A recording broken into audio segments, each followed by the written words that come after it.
Budget 2026-27 पेश करते हुए हमारे देश की वित्त मंत्री ने कहा कि उन्होंने 16वें वित्त आयोग की मुख्य सिफारिश को स्वीकार कर लिया है। 16वें वित्त आयोग की मुख्य सिफारिश क्या है और साथ ही अन्य महत्वपूर्ण सिफारिशें क्या है, इसी संदर्भ में जानना आपके लिए विशेष रूप से महत्वपूर्ण हो जाता है। तो आज हम 16वें वित्त आयोग के बारे में बात करेंगे, उसकी सिफारिशों के बारे में बात करेंगे। सबसे पहले वित्त आयोग के बारे में सामान्य जानकारी हासिल कर लीजिए। जब हम फाइनेंस कमीशन की बात करते हैं तो वित्त आयोग किस प्रकार का निकाय है? एक संवैधानिक निकाय है, एक कॉन्स्टिट्यूशनल बॉडी है। और कॉन्स्टिट्यूशनल बॉडी है तो कहीं ना कहीं संविधान में इसका उल्लेख होगा। तो संविधान के आर्टिकल 280 में इसका उल्लेख है। इसका गठन संविधान के आर्टिकल 280 के तहत राष्ट्रपति के द्वारा किया जाता है। राष्ट्रपति द्वारा हर 5 वर्ष में इसका गठन किया जाता है। अगर राष्ट्रपति आवश्यक समझे तो 5 वर्ष से पहले भी इसका गठन किया जा सकता है। मुख्य काम क्या होता है? केंद्र और राज्यों के बीच वित्तीय संसाधनों का न्यायोचित वितरण करना इसका मुख्य काम होता है। साथ ही जब ये वितरण की बात करता है, जब केंद्र और राज्यों के बीच करों के वितरण की बात करता है, तो उसके अंतर्गत इसकी कई सिफारिशें होती हैं। एक होता है वर्टिकल डिस्ट्रीब्यूशन। वर्टिकल डिस्ट्रीब्यूशन का मतलब हुआ केंद्र और राज्यों के बीच वित्तीय संसाधनों का वितरण करना। ठीक है, इसका सिफारिश करता है। साथ ही राज्यों के बीच किन मानकों के आधार पर कितना वित्तीय संसाधन दिए जाएंगे, इसको हम कहते हैं हॉरिजॉन्टल डिस्ट्रीब्यूशन। साथ ही राज्यों को राजस्व घाटे की पूर्ति के लिए जो ग्रांट्स इन एड प्रदान किया जाता है, वो किन सिद्धांतों मानकों के आधार पर प्रदान किया जाएगा, उसकी सिफारिश भी करता है।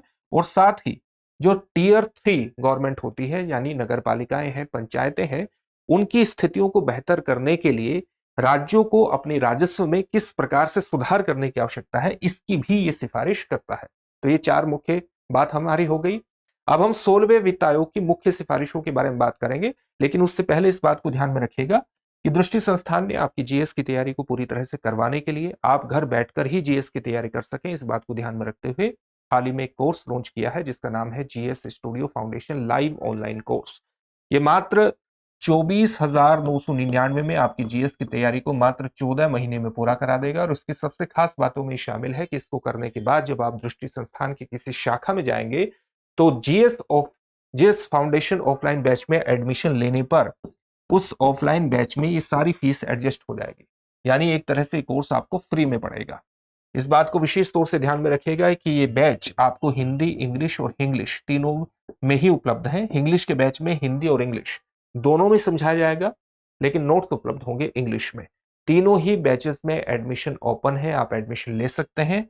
दृष्टि लर्निंग ऐप को डाउनलोड कर लीजिए, वहां से एडमिशन हो जाएगा, या डिस्क्रिप्शन में दिए गए लिंक पर जाकर आप किसी भी बैच में एडमिशन ले सकते हैं। अगर आपको इस फीस में मैक्सिमम डिस्काउंट चाहिए तो आप एडमिशन लेते हुए मनीष कोड का इस्तेमाल करिएगा, आपको यहां पर मैक्सिमम डिस्काउंट मिलेगा और आप इस फीस को ईएमआई पर भी जमा करा सकते हैं। किसी भी प्रकार का अगर डाउट होगा तो 8750187501 पर कॉल कर लीजिएगा। अब वित्त आयोग की जो सिफारिशें हैं, सबसे मुख्य सिफारिशें हैं 16वें वित्त आयोग की, वो जान लेते हैं। आप ये जानते हैं कि जो 16वें वित्त आयोग है उसका गठन 31 दिसंबर को किया गया था और इस 31 दिसंबर 2023 को किया गया था। और आप जानते हैं कि वित्त आयोग में एक अध्यक्ष होता है और 4 अन्य सदस्य होते हैं। 4 अन्य सदस्य होते हैं। तो अध्यक्ष 16वें वित्त आयोग के कौन बनाए गए? डॉक्टर अरविंद पनगड़िया इसके अध्यक्ष बनाए गए। इसकी सिफारिशें कब से कब तक लागू होंगी? इसकी सिफारिशें 1 अप्रैल 2026 से 31 मार्च 2031 तक लागू होंगी। ठीक है, इस अवधि में इसकी सिफारिशें लागू होंगी। इसकी जो सबसे मुख्य सिफारिश है, वो सबसे मुख्य सिफारिश इसकी क्या है? इसकी सबसे मुख्य सिफारिश है कि केंद्र और राज्यों के बीच जो करों का वितरण होता है उसमें राज्यों की हिस्सेदारी कितनी निर्धारित की है। इसने 41% की सिफारिश की है, जिस मुख्य सिफारिश को केंद्र सरकार ने स्वीकार कर लिया है और बजट में इसकी घोषणा भी कर दी है। तो आप ये जानते हैं कि जो 15वां वित्त आयोग था उसने भी राज्यों की हिस्सेदारी को 41% ही तय किया था, इस सिफारिश को स्वीकार कर लिया है। साथ ही आप ये भी जानते हैं कि एक बहुत इंपॉर्टेंट सिफारिश होती है, तो वर्टिकल सिफारिश होगी, वर्टिकल डिस्ट्रीब्यूशन हो गया। एक हो गया कि राज्यों के बीच जो करों का एक प्रकार से विभाजन किया जाएगा वित्तीय संसाधनों का, वो किन मानकों पर किया जाएगा। तो यहां पर मानकों में कुछ महत्वपूर्ण परिवर्तन किए गए हैं।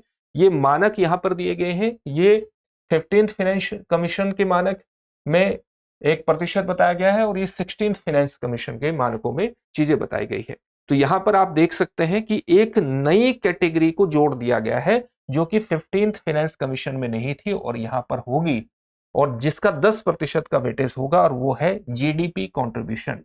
यानी कौन सा राज्य जीडीपी में कितना योगदान दे रहा है उसको करों का बंटवारा करते हुए इस बात को ध्यान में रखा जाएगा और उसके वेटेज को 10% किया गया है। अगर कोई राज्य जीडीपी में, जो देश की जीडीपी है उसमें ज्यादा योगदान दे रहा है, तो उसका मतलब है कि उसको करों में ज्यादा हिस्सेदारी प्राप्त हो जाएगी।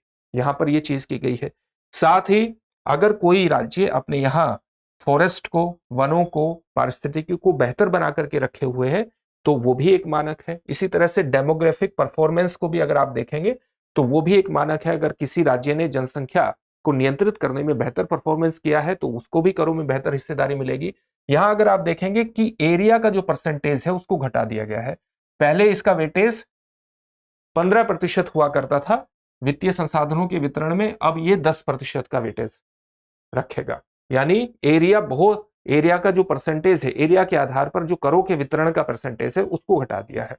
इसी तरह से जो पॉपुलेशन है, अगर किसी राज्य की जो पॉपुलेशन है उसके हिसाब से कितना उसको एक तरह से करों का वितरण होना चाहिए, तो ये पहले 15% होता था, अब ये 17.5% होगा।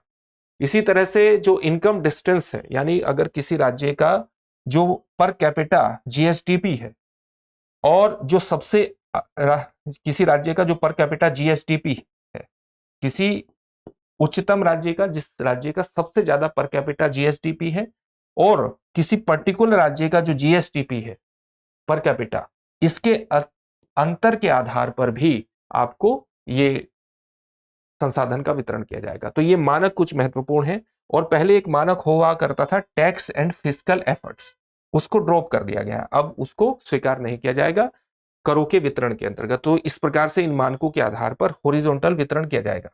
कुछ और महत्वपूर्ण सिफारिशें भी हैं और उन सिफारिशों में राज्यों के लिए कुछ महत्वपूर्ण चीजें कही गई हैं। और एक ये कहा गया है कि राज्यों को जो अपना राजकोषीय घाटा है उसको कहां तक सीमित करना चाहिए, अपने ग्रोस स्टेट डोमेस्टिक प्रोडक्ट के किस प्रतिशत तक सीमित करना है, 3% तक सीमित करना है। साथ ही राज्यों को जो वो सब्सिडी प्रदान करते हैं, जो वो सहायकी प्रदान करते हैं, उसको और ज्यादा रैशनलाइजेशन, उसको और ज्यादा युक्तिकरण करने की आवश्यकता है। न केवल युक्तिकरण करने की आवश्यकता है, बल्कि कई अनावश्यक वस्तुएं जो सामाजिक हित में महत्वपूर्ण नहीं मानी जाती हैं, उन पर सनसेट क्लोज लाने की आवश्यकता है। मतलब जिन चीजों पर आप ऐसी गैर मेरिट वस्तुएं हैं जिन पर सब्सिडी प्रदान करना सामाजिक हित में नहीं माना जाता है, तो उनमें पहले से निर्धारित कर दीजिए कि ये सब्सिडी इस समय तक ही चलेगी, इसको कहते हैं सनसेट क्लोज, और उसके बाद उस सब्सिडी को बंद कर दीजिए। ये भी बात कही गई है। साथ ही राज्यों से कहा गया है कि अपनी जो ऑफ बजट उधारी है उसको बंद करिए। इसका मतलब क्या हो, ऑफ बजट उधारी को, इस उधारी को राज्य जो है वो अपने बजट में शामिल नहीं करते हैं, बल्कि वो क्या करते हैं, किसी सरकारी एजेंसी को या किसी पब्लिक सेक्टर यूनिट को ये कहते हैं कि आप उधार लीजिए, और उस उधार पर गारंटी दे देते हैं। टेक्निकल मानकों पर ये उधार वस्तुतः पीएसयू का है, सरकारी एजेंसी का है, लेकिन दबाव राज्य सरकार पर पड़ता है। तो सिफारिश की गई है कि ऑफ बजट उधारी को बंद कर दीजिए। ठीक है, एक ये महत्वपूर्ण सिफारिशें हैं। एक और सिफारिश ये है कि जो बिजली वितरण है उसके अंतर्गत निजीकरण करने की आवश्यकता है। बिजली वितरण किसके माध्यम से, डिस्कॉम, जो राज्य की बिजली वितरण कंपनियां हैं जिनको हम डिस्कॉम्स के नाम से जानते हैं, इनमें कहा गया है कि इसका निजीकरण करने की आवश्यकता है। और जो डिस्कॉम के ऊपर एक तरह से कर्ज है, इसको स्पेशल पर्पस व्हीकल के माध्यम से समायोजित करने की आवश्यकता है। एक अलग कैटेगरी बना करके आप वित्तीय जो कर्ज है, इसका जो वित्तीय बोझ है, इसको अलग कर देंगे, तभी यहां पर निजीकरण हो पाएगा, यानी प्राइवेटाइजेशन हो पाएगा इसका। क्योंकि अगर पहले से ही इस पर बहुत कर्ज का बोझ है तो कोई भी कंपनी इसमें निवेश नहीं करेगी। इसलिए स्पेशल पर्पस व्हीकल के माध्यम से इस पे जो कर्ज है उसको अलग करके अलग तरीके से समायोजित करने की आवश्यकता है। तो ये भी एक महत्वपूर्ण सिफारिश है, इस प्रकार से सिफारिश की गई है। साथ ही आपको यह भी जानना चाहिए कि जो राज्यों को वित्तीय प्रवाह होता है वो संविधान के किन अनुच्छेदों के माध्यम से होता है। अगर इसमें कई अनुच्छेद महत्वपूर्ण है, एक अनुच्छेद आर्टिकल इसमें महत्वपूर्ण है 270(1). इसमें हम क्या करते हैं, कि आप देखेंगे कि केंद्र के जो कर होते हैं, केंद्र के करों से राज्यों की हिस्सेदारी इस आर्टिकल के माध्यम से जाती है, केवल सरचार्ज और सेस को छोड़ करके बाकी जो केंद्र के कर होते हैं उससे राज्यों को हिस्सेदारी जाती है आर्टिकल 270(1) के तहत। इसी प्रकार से आर्टिकल 275(1) के तहत विशिष्ट अनुदान राज्यों को प्रदान किए जाते हैं, और आर्टिकल 282 के तहत क्या होता है, विशिष्ट अनुदान, विवेकाधीन अनुदान प्रदान किया जाता है। जो विवेकाधीन अनुदान का सीधा मतलब है कि जो सेंट्रली स्पॉन्सर्ड स्कीम है, ये मुख्य माध्यम है एक प्रकार से विवेकाधीन अनुदान प्रदान करने का आर्टिकल 282 के अंतर्गत। तो ये कुछ माध्यम है जहां से राज्यों को वित्तीय प्रवाह होता है। अब इससे जुड़े हुए प्रश्न को भी देख लेते हैं। प्रश्न क्या है, 16वें वित्त आयोग ने राज्यों की कर में कितने प्रतिशत हिस्सेदारी को निर्धारित किया है। आपके सामने ऑप्शन है 40%, 41%, 42% या 45%। इस प्रश्न का उत्तर कमेंट बॉक्स में कमेंट करके जरूर दीजिए। फिर से एक नई सेशन में आपसे मुलाकात होगी। धन्यवाद। अब एग्जाम की तैयारी को और बेहतर करने के लिए हमारे चैनल को लाइक, शेयर और सब्सक्राइब करना ना भूलें।